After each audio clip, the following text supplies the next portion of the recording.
नया साल में केहू और के ना सिर्फ हमार बात चली कि नया साल में केहू और के ना सिर्फ हमार बात चली और रात भर तो है नचाई वहाँ के और के ना सिर्फ निषाद जी के रात चली।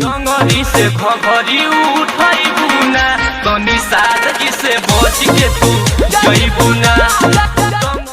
कुछ तक खास हो अब की नया साल के, हरे कुछ तक खास हो अब की नया साल के और भर ही कुटाई हूँ जे प्रपोज करी निषाद जी के माल के। हवा बिरादरे कहल जाला के वटाना के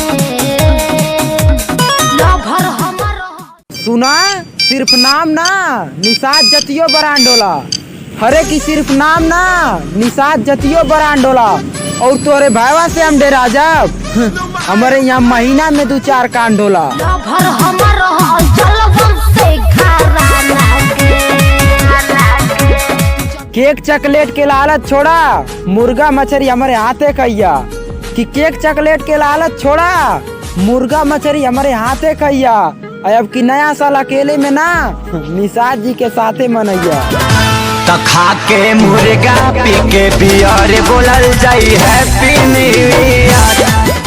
नया साल में केक ना ढेर बोले वाला मुर्गा के गर्दन कटी कि नया साल में केक ना ढेर बोले वाला मुर्गा के गर्दन कटी और पिछले साल में तो कम ए साल में जले वाला के पिछवाड़ा और फटी।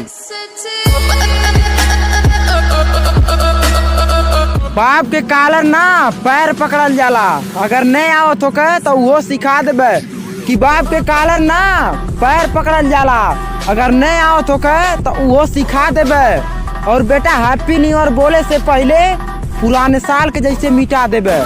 तेरा बाप